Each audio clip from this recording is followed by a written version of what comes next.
Good afternoon, guys, and welcome to the podcast.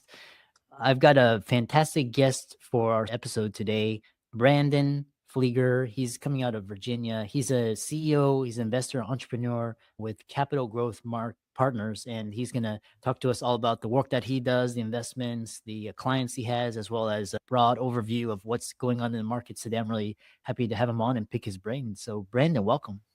Awesome. Thanks a lot, Chris. Appreciate it. Yeah. Briefly introduce yourself and we'll dive into the questions. Yeah. So again, Brandon, just got done with a marketing company. I used to run a marketing company, a firm that really helped small businesses, Chris, just grow and scale their companies. And we were also in the political realm a little bit. And I just decided, I woke up one day and hated that, frankly, and I wanted to get out. And so I now run Capital Growth Partners. We invest in fitness and wellness brands. And so I run on the franchising side, a company called RockBox Fitness. We own some boxing studios. And then on the other side, we do some e-commerce work as well. So we're in two different spaces and expanding pretty rapidly. So, Interesting. And just to kick things off, what is it about wellness and fitness? What is it about these industries that drew you to it? one, I think, Chris, we all kind of struggle with like our purpose and passion, right? And I think it's not necessarily required, but it's better if you're like what you're doing, right? It just makes you sleep better. And so for me, I don't feel bad selling fitness and wellness. I think it's something that everyone needs, regardless if they necessarily realize that or not at the time. So I just feel good about it. It's one thing to sell a company a couple $1 million in an advertising campaign. It's another thing to help somebody change their life and better themselves. So that's really why I got back into it. Interesting. And so moving on is what the clients that come to work with you, are they angel investors? Are they VC? Are they private equity? Who are the types of clients that you work with? Generally speaking, it's more private clients than anything. We're not in the space where we're taking a ton of capital at this moment. A lot of it's my private capital, and then we have a couple other partners that are interested in expanding on the franchising side. And more of what we're trying to do for people is give them the ability to invest in something that has pretty good cash flow, right? Where they get out of that 9 to 5, but they're not necessarily feeling like they're not involved in the business at all. We try to help other franchisees that are just getting into the game understand exactly what it means to run a business. A lot of people go into franchising with not a full understanding of what that actually means and that they're actually the business owner. It's not somebody else taking care of it for them. So we help with all the operations and the integration that it takes to do something like that. Interesting. And the Yeah. clients, yeah. And the clients that come to work with you, what are their pain points, frustrations, want, desires? What are they sick and tired of? What do they aspire to be to come to work with you? Yeah, great question. I think first and foremost, they're tired of that 9 to 5 grind where they've got to get up, walk the dogs, then sit on a computer for 9 hours and then do it all over again the next day, just waiting for a paycheck, right? So, what we always say is we're trying to help people transition out of that. Not that there's anything wrong with that, by the way, but transition out of that and move more into business ownership. And what does business ownership mean? Managing your own hours, right? Managing your own cash flow. You can pick and choose what it means and how much money you want to get X, Y, and Z, to the financial freedom aspect of what we're talking about. But I think in a lot of ways, what most of these people are looking for is just something that they're passionate about. And most people that come to us have some sort of interest in fitness, whether they've dabbled in it before or they've invested in some company in the health and wellness space, but they've never owned their own business. So that's usually what they come to us for. I think pain points probably are staffing. It's really hard if you haven't been a business owner before to staff your business properly. On one end, you want to make sure you have the right people getting paid the right amounts to execute for you. On the other end, you don't want to overpay or underpay or have way too many people in the building at once. So we help with that model and help people understand this is how many people you need to run the business, and these are the types of people you need to run the business. And the other part is cash flow management. If you've never run a P&L before or don't understand what that even means, profit and loss statement, by the way, for folks that maybe don't know what that means, but just to how to read your finances, how to make sure you don't run out of money at the end of the month, and to help them manage their cash flow is also what we do. Interesting. How do you help? For example, the audience are, a lot of them are W-2, like doctor, lawyer, and then or some of them are self-employed too. Okay. And how do you help these types of individuals become like franchise owners, or is that something else you do elsewhere? Yeah. So generally speaking, we have a broad conversation with somebody. Hey, these are your goals. These are your aspirations, whether it's involved in the franchise that I'm a partner of, or if it's something else, right? If you want to invest in opening a boba shop or whatever it is, what are the logistics that may need to go into that? I find that different sectors have vastly different margins when it comes to what you can expect on the return, right? And so just making sure someone's aligned with what their actual return is going to look like. The biggest thing I would say for W-2 employee going into this, maybe never having run a business, or you do have a business currently, but you're looking to get into retail space or brick and mortar, is you've really got to understand the type of investment that comes with that. I'm very transparent with people, and I think there's a lot of actors out there that aren't about the type of capital you might need access to in order to open something like this. Now, we can help with that as well if we need to, if we believe in the person. But on the other end, if somebody's just going in and they've got a couple $100,000 in their 401k and they think they want to throw it all at a boutique fitness business, that's where I help people out and pump the brakes a little bit and say, hey, look, let's talk about what this is actually going to take. Because what we don't want to see our clients or investors do is get into something and end up not having enough runway to actually make the business successful and knocking on my door 6 months in going, hey, I'm out of cash. What do I do? Yeah. We do have a question from the audience is because what's interesting here is a RockBox Fitness franchise owner, and then your founder, managing partner of Capital Growth Partners. Is Capital Growth Partners a private equity firm? Do you invest clients' money into companies, businesses, equities, etc.? We do not. We are not a private equity firm at all. What we really do is we do a lot of small business consulting. So I would say our niche is probably between the 10 and 50 million range in terms of businesses. And we own our RockBox franchises outright, obviously. But then what we mostly do is help other small business owners, people in that startup mode, go to the next level. And that usually looks something like walking them through their financials and how do we go out there and get more money, or from the other perspective is people, right? If you've got somebody in the wrong seat on your bus, we got to figure out how to move that person out and get the right person in there so we can help them be successful. Interesting. So what's been your biggest pain point or frustration doing this, and what did you learn from it? So I think for me, and this is before Capital Growth Partners, even when we just first became a franchisee at RockBox, a little bit smaller of a picture, right? Is that I got into things thinking that I was going to have all this freedom and the hours were going to be a lot less than what I was doing when I was the CEO of that marketing firm. And I think that I always like to tell anybody that talks to me about it is I kind of punched me in the face, right? It was not exactly like that. I was working 60 to 70-hour weeks for a while. And you have to get out, especially if you come in at it like I was from a W-2 employee perspective into business ownership. You got to realize that it's not just going to be punching in and punching out, right? That is all your money and it's all on the line. And you got to do everything in your power to help get that thing moving. And then at some point, you move from operator to owner.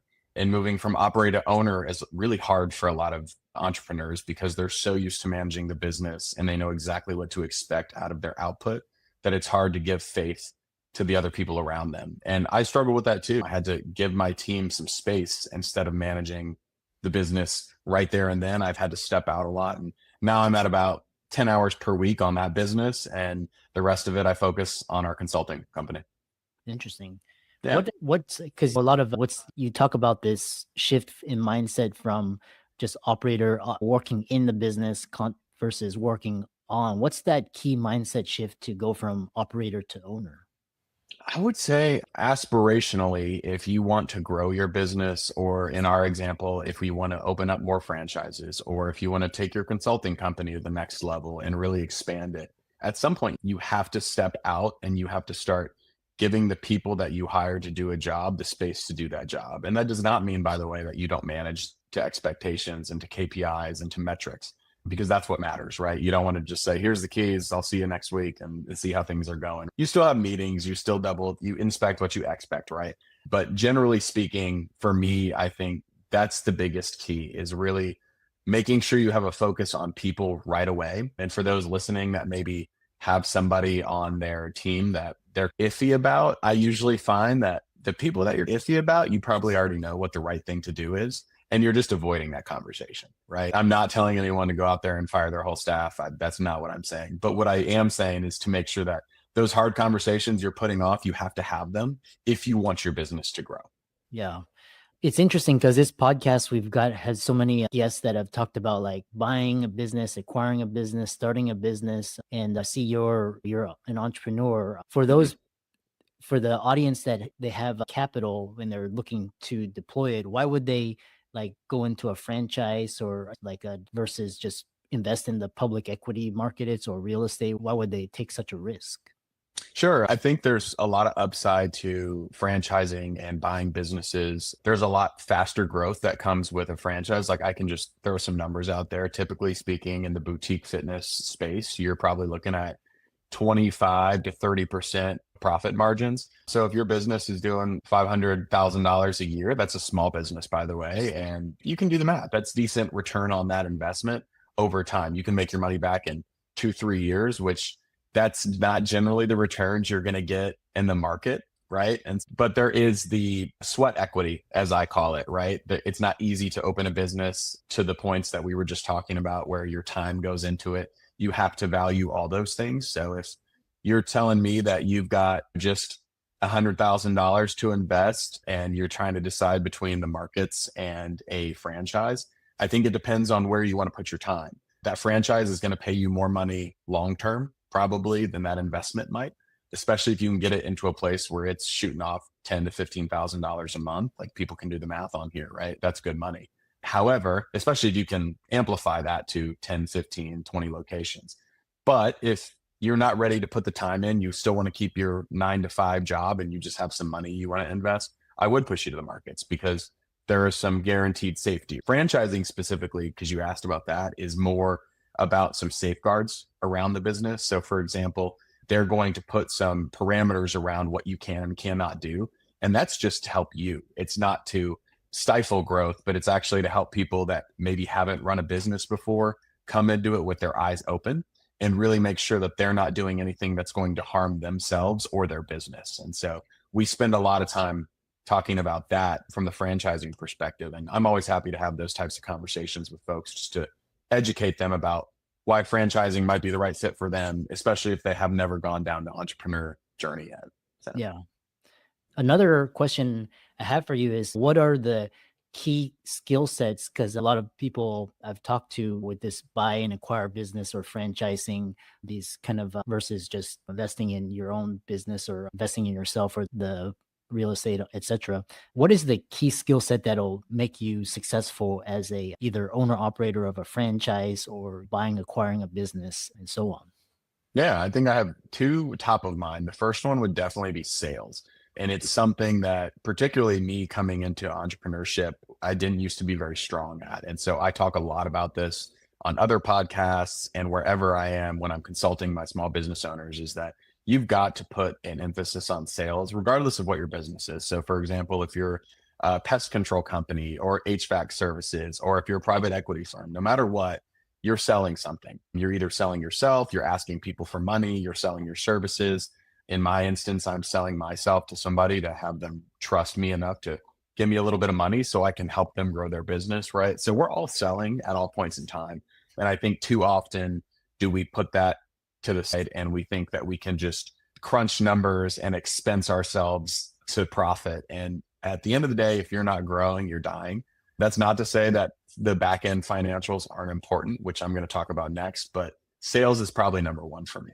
The second thing I would say everybody out there needs to fully understand, and I'm shocked at how many people don't, is marketing.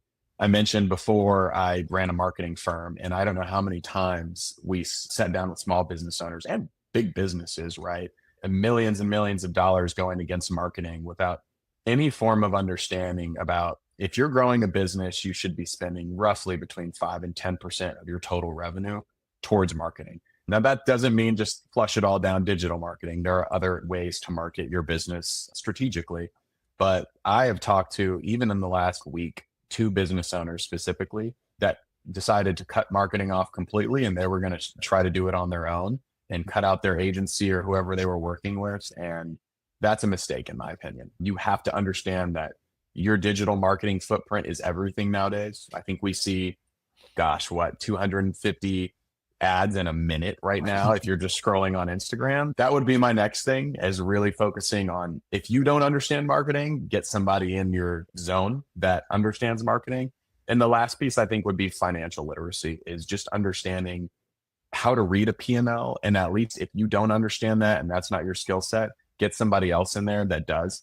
Because I've seen a lot of business owners think they were doing really great on paper and then say, hey, I'm out of money. And I don't know how that happened. And that would be my last one, is so sales, marketing, and understanding your financials.